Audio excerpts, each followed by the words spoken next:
Aujourd'hui, on va parler du Niger. Des choses inouïes s'y passent actuellement avec le gouvernement et vous en serez complètement ébloui. Nous parlerons aussi du Botswana et de l'Angola. Le Botswana et l'Angola se sont légués pour pousser les Russes hors de l'Afrique.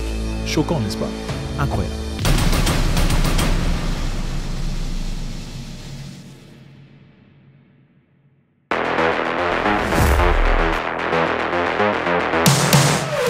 Salut à tous, c'est toujours avec beaucoup de plaisir. Merci infiniment de faire partie de ce mouvement de grandeur. Nous avons ouvert une nouvelle chaîne au nom de Mweka Sens TV que je vous encourage vivement. Allez-y vous y abonner pour que l'on pousse à ce que les choses avancent. Okay? Les vidéos publiées là-bas seront complètement différentes. L'aspect, l'idée, la compréhension sera complètement différente. Okay? Nous vous préparons quelque chose de très intéressant. Je sais que beaucoup de personnes nous suivent ici pour, initialement en tout cas, pour la motivation. Il y en a. Certains nous ont suivis pour le Red Pill. Il y en a. Beaucoup nous ont suivis pour les advice sur la vie, le train de vie, la force, le pouvoir, l'équipement mental. Il y en a. On ne peut pas tout mettre au même endroit. On va alors séparer ces histoires. Certains sont là aussi pour la géopolitique. C'est toujours très intéressant. Mais on a des programmes très intéressants, des programmes particuliers, caractérisés et configurés exactement pour ce que vous aimez. On vous encourage à aller vous joindre à la chaîne Mweka Sens TV. À partir de là, vous serez redirigé directement vers ce que vous voulez. Géopolitique, développement personnel, motivation ou force mentale pour hommes et pour femmes. Ok, on y va. Nous sommes au Niger, voici la carte. Super pays, beau peuple, très intéressant. Je vous encourage à aller y jeter un coup d'œil quand vous avez un peu d'occasion. Les spécialistes français de l'uranium, Orano, a été poussé. En tout cas, comme jamais dans le passé. Et ils ont confirmé que les autorités nigériennes avaient pris contrôle des opérations de sa filiale minière au Niger. Félicitations ou quoi? Bah écoutez, comme on est africain, on fait quoi? Ok. Donc, le Niger vient de reprendre contrôle total de sa filiale minière au Niger. Ce mercredi 4 décembre, une nouvelle épisode a commencé. Okay? Orano veut faire un bras de fer avec le Niger, chose qui sera complètement difficile, mais la réalité est celle-ci. Depuis très longtemps, Orano et d'autres entreprises profitaient de l'uranium nigérien à un prix très réduit. Je vous rappelle que depuis un temps, le prix de l'uranium nigérien était à 0,80 cents le kilogramme. Pendant la même occasion, le prix du même uranium, du même style d'uranium acheté au Canada valait 200 €.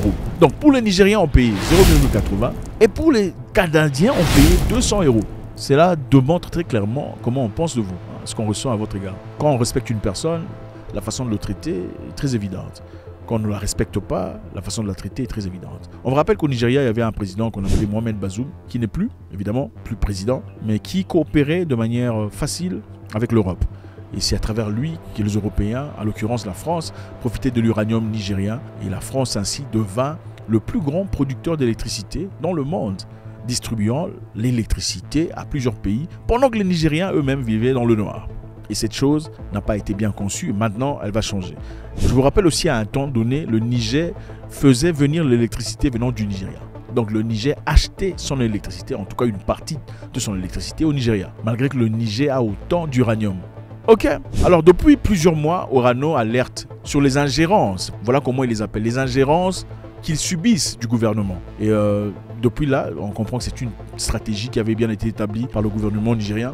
L'objectif était simple, qui rend les choses assez difficiles pour ces entreprises pour que finalement ils partent. Vous savez, des fois on peut vouloir faire partir une personne, c'est une façon très propre de dire au revoir sans vraiment bousculer la personne ouvertement. Et vous pensez que le gouvernement nigérien a rendu les choses très difficiles pour les entreprises françaises pour qu'ils partent. Orano accuse aussi qu'il y a 1150 tonnes de concentré d'uranium issus de stocks de 2023 et de 2024, soit près de la moitié de la production moyenne annuelle du site, sont également bloquées, d'une valeur marchande estimée à 200 millions d'euros, selon le groupe.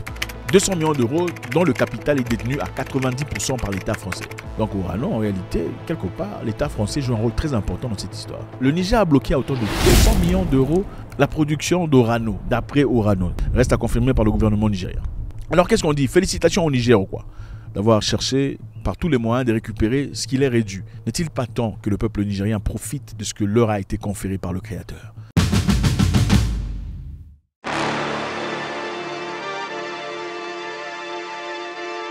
Nous sommes au Botswana. Voici le Botswana. Sur la carte, on ne peut pas estimer que tout le monde sait où se trouve le Botswana. Et encore moins l'Angola. Okay? Le Botswana et l'Angola font des choses absolument crazy. Maintenant, qu'est-ce qui se passe les amis? Le Botswana et l'Angola ont pris des mesures significatives ces dernières semaines pour soutenir l'Europe, les sanctions occidentales. Ah oui, Donc, il se lève contre l'exportation russe de diamants. Le Botswana est le deuxième producteur mondial de diamants, après la Russie, suivi du Canada et de l'Angola. Donc, comme ils sont grands producteurs de diamants dans le monde, ils peuvent, dans leurs compétences, rendre les choses assez difficiles pour la Russie. Je vous rappelle ici que pendant les votes où il fallait condamner la Russie sous ses actions contre l'Ukraine, beaucoup de pays africains se sont absentés pour gagner une ligne blanche. Pendant cela, certains pays africains comme la RDC, le Kenya aussi par exemple, ont dit que la Russie avait tort et que la Russie devrait quitter le territoire ukrainien. Maintenant, qu'est-ce qui a changé? Qu'est-ce qui se fait que depuis un temps, nous savons que les Africains sont plus ou moins neutres dans cette histoire? Alors comment ça se fait que le Botswana et l'Angola, il y a quelques jours, se sont convenus désormais d'officiellement bouter hors du territoire ou pousser la Russie hors du business du diamant? Joe Biden est parti en Angola. Vous vous en souvenez? Joe Biden vient de faire un voyage en Angola il y a quelques jours. C'était pour le projet Lubutu, ou Luboto, peu importe, le projet de rail. N'est-ce pas? Ok, alors, Monsieur le Président angolais avait signifié son désir d'avoir beaucoup plus de correspondance avec les États-Unis, beaucoup plus d'accords sur le plan défense, militaire, économique et tout le bazar. Et aussi, M. Biden n'est pas venu les mains bredouilles. Ils ont proposé de l'argent en milliards de dollars. Donc l'argent peut faire changer des idées. Alors là, on a décidé désormais de pousser la Russie hors du marché de diamants. Alors comment ils feront ça? Le diamant sont l'une des principales sources de revenus de la Russie, le pays étant le plus grand producteur mondial de diamants en volume. En réponse à l'invasion actuelle à l'Ukraine par Moscou, l'Union européenne et le G7 ont imposé des sanctions pour limiter les revenus de la Russie. Fin 2023, l'Union européenne a interdit l'exportation des diamants russes vers l'Europe. Ok, ils ne veulent pas le diamant russe vers l'Europe parce qu'ils estiment que le diamant russe est en train de renflouer les caisses russes pour qu'ils continuent à faire la guerre. Ils veulent manifestement l'épuiser, le noyer, si pas le sécher. Mais c'est dur. Okay? Et pour garantir que les diamants russes soient exclus complètement des marchés occidentaux, qu'est-ce qu'ils vont faire? Les systèmes de traçabilité doivent être mis en place entre l'Angola et le Botswana. Okay? Pour y parvenir, le Botswana a accepté la semaine dernière, les amis, à peine la semaine dernière, de certifier l'origine de tous ces diamants, soutenant ainsi les efforts du G7 visant à limiter l'accès russe au marché. Alors, comment ils vont y arriver? On va faire un système de traçabilité et pour tracer ces diamants, il faut les certifier.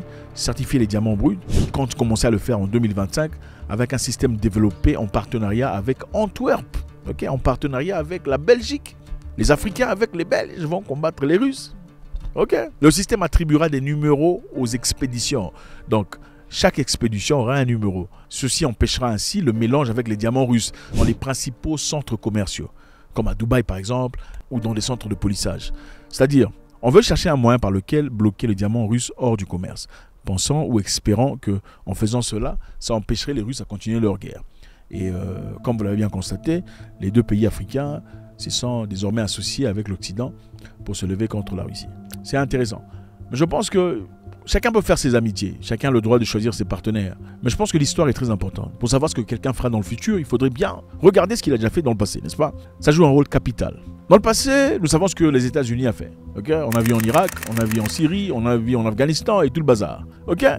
Dans le passé, on a vu ce que la France a fait. On a vu au Congo-Brazzaville, on a vu au Sénégal, on a vu avec les tirailleurs sénégalais, on a vu avec le Togo, le Bénin, la Guinée. Dans le passé, on sait ce que la Russie a fait. La Russie n'est pas venue en Afrique pour coloniser. Pour être honnête. Les Anglais, ils ont fait beaucoup de choses. En Égypte, en Inde, ils ont massacré des gens. La Russie n'est jamais venue en Afrique pour aller chercher machin histoire. Vous pensez qu'ils en étaient incapables pendant que les autres Européens étaient réunis à Berlin pour discuter? Ils ne l'ont pas fait. Par contre, ils ont aidé beaucoup de pays africains à se libérer. Et ce n'est pas pour dire que c'est là automatiquement rendait les Russes justes. Pas du tout. C'est pour simplement dire que pour savoir ce que quelqu'un fera dans le futur, il faut simplement savoir ce qu'il a déjà fait dans le passé. Donc, l'Angola, le Botswana, je vous rappelle, a une base militaire américaine. Oui, Julius Malema en a parlé il y a quelque temps en disant qu'il fallait fermer cette base. Il fallait chercher un gouvernement qui sera prêt à fermer cette base. Because I said we need to remove the government of Botswana through the people of Botswana and put a government that will dismantle that base, which is putting a threat on the whole of SADC. Oui, le gouvernement a changé au Botswana. C'est un nouveau gouvernement, un nouveau président. Mais malheureusement, cette chose ne risque pas d'arriver. Donc, la correspondance entre le Botswana et les États-Unis, l'Angola et les États-Unis sont manifestement évidents. Le travail de Joe Biden récent de passer en Afrique pour rechanger, pour rallumer et raviver la relation entre les États-Unis et les Africains a commencé. C'est évident. Faites-moi savoir ce que vous en pensez. Au départ, les amis, on a parlé du Niger, il vient de reprendre toute son autorité sur ses diamants. Belle chose ou pas. Et aussi, on a parlé de l'Angola et le Botswana qui manifestement veulent pousser la Russie hors du territoire et ainsi continuer leur correspondance avec l'Occident. Faites-moi savoir ce que vous en pensez, c'est toujours avec beaucoup de plaisir. N'oubliez pas de vous abonner sur la chaîne Mouekassance TV. Manifestement. God bless.